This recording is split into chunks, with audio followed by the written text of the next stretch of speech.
पूर्णिमा महोत्सव के अवसर पर उपस्थित समस्त अतिथियों का, संत गुरुओं का मैं सत नमन एवं चरण वंदन करता हूँ। जैसा कि मुझे मौका दिया गया, मैं अपने आप को खुशनसीब मानता हूँ कि इस पावन संत स्थान में मुझे यहाँ पे कुछ बोलने का अवसर दिया जा रहा है। जैसा कि सर ने कहा कि मैं पेशे से शिक्षक हूँ, मैं थोड़ा अपना परिचय बता देता हूँ। संगठनों से, अन्य समूहों से जुड़कर सेवा का काम कर रहा हूँ। संत कबीरदास जी निर्गुण काव्य धारा के कवि थे। जिस समय उनका आगमन हुआ, यानी उनका जन्म हुआ, उस समय समाज बहुत संकट में था और ऐसे संकट के समय में उन्होंने अपने अच्छे दोहों के द्वारा, अपने अच्छे शब्दों के द्वारा समाज को प्रेरित करने का प्रयास किया और उन्होंने एक विषय पर सबसे ज्यादा ध्यान दिया, वो था गुरु। उन्होंने गुरु को ही सर्व प्रमुख मानने का प्रयास किया और उसी गुरु को उन्होंने माध्यम लेकर लोगों को ज्ञान देने का कार्य किया। जैसा कि विभिन्न कक्षाओं में उनके दोहे हैं, उन दोहों के माध्यम से बच्चों के कक्षा के स्तर के अनुसार बच्चों को ज्ञान देने का प्रयास दोहों के माध्यम से किया गया है। जैसे कि एक दोहा है, गुरु गोविंद दोऊ खड़े काके लागो पाए, बलिहारी गुरु आपनो गोविंद दियो बताए। उस दोहे में सीधा सीधा बताया गया है कि मेरे सामने भगवान भी हैं और मेरे सामने गुरु भी हैं, लेकिन मैं सबसे पहले गुरु को ही चरण स्पर्श करूंगा, क्योंकि उसी ने ही मुझे गोविंद तक यानी भगवान तक पहुंचने का रास्ता बताया है। मैं यहाँ उपस्थित सभी माताओं से, बहनों से, भाइयों से और संत लोगों से सीधा सीधा यही निवेदन करूंगा कि हमारे समाज की युवा पीढ़ी को अगर हमको आगे बढ़ाना है तो हमको उनके लिए एक अच्छा मार्गदर्शक बनना होगा और मार्गदर्शक अच्छा बनने के लिए खुद अच्छा बनना होगा, क्योंकि शुरुआत हमसे ही होगी। हम अच्छे अच्छे दोहों को कहकर आकर्षित तो करते हैं, लेकिन कभी कभी क्या होता है, हम में खुद वो अच्छाइयाँ आनी चाहिए जिससे हम उन तक अपनी बात रख सकें। निंदक नियरे राखिए आंगन कुटी छबाए, निंदक नियरे राखिए।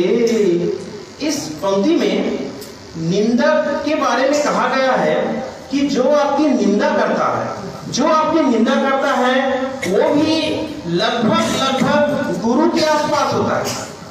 यानी हम अच्छे से तो सीखते हैं, लेकिन जो हमारी बुराई करता है उससे भी कहीं ना कहीं हमको एक शिक्षा मिलती है कि आप ये गलत कर रहे हो, आप उससे सुधारने का प्रयास करो। वहां भी वो गुरु हमारा साथ देता है। घर का गुरु हमारा माता पिता है, घर से बाहर निकले पढ़ाने वाला गुरु, और जो हमको पथ पथ पर, रास्ते पर, हर मंजिल पर सही राह दिखाए, ऐसे गुरुओं को मेरा सादर सादर नमन है, सादर सादर प्रणाम है। ऐसी वाणी बोलिए मन का आपा खोए, औरन को शीतल करे आप शीतल होए, कबीरा आप ही शीतल होए। इस पंक्ति में कहा गया है कि अगर मुझे किसी से अच्छी वाणी सुननी है तो मैं खुद अच्छा बोलूं। ऐसी वाणी मुझे अगर अपने लिए सुननी है तो मैं खुद सामने वाले से अच्छा बोलूं। तो मैंने कहा शुरुआत हमको खुद से करनी होगी। कबीरदास जी के बारे में जैसे मैं कह रहा था कि उन्होंने ऐसे काल में जन्म लिया जिस समय संकट का दौर था। ये वो दौर था जो हिंदी साहित्य के स्वर्ण काल में आता है और उस काल को कहा गया है भक्ति काल। भक्ति काल की दो शाखाएं थी, ज्ञान मार्गी शाखा और प्रेम मार्गी शाखा। ज्ञान मार्गी शाखा में संत कबीरदास जी अपने शाखा के मुखिया थे और उनके सानिध्य में आकर अन्य कवियों ने कविता लिखना शुरू किया और उन्होंने कविताओं को आगे बढ़ाया। उसके बाद सभी कवि कबीरपंथी बनते गए। संत कबीरदास जी भगवान को मानते थे, लेकिन भगवान के प्रति जो बाह्य आडंबर होता था उसका वे खिलाफ थे, उसके वे विरोधी थे। उन्होंने सीधे सीधे शब्दों में कहा था, जो मुझे याद है, कुछ पंक्तियां थी, भगवान चित्र में नहीं चरित्र में बसते हैं।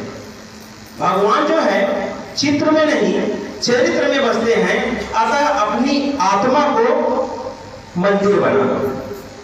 इनके कहे अनुसार सीधा सीधा यह था कि हम जिस भगवान को मिट्टी की मूर्त में देखते हैं वो भी हमारे लिए भगवान है, लेकिन सबसे पहले वो भगवान हमारे मन में है, हमारी आत्मा में, हमारे चरित्र में है। वहां पे एक मंदिर बनाकर उस भगवान को वहां अगर हम पुकारें, वहां अगर हम देखें, तो बिल्कुल वो भगवान हम तक पहुंच जाएंगे, बिल्कुल आ जाएंगे। अगर वो भगवान हम तक आ गए तो हमारा पवित्र, हमारा मन, हमारा चरित्र, हमारा मन निर्मल हो जाएगा, हमारा चरित्र पावन हो जाएगा।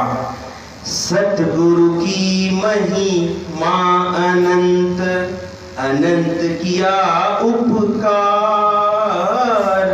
लोचन अनंत उघाड़िया, दिया दिखावन हार, कबीरा दिया दिखावन हार। कबीरदास जी कहते हैं कि सतगुरु से बड़ा कोई गुरु नहीं होता, कोई मालिक नहीं होता। यह वह व्यक्ति होता है जो आपकी बुराइयों को, आपकी अच्छाइयों को और आपकी हर उस चीज को आपको मार्गदर्शित करता है जिससे आपका जीवन उज्जवल हो सके।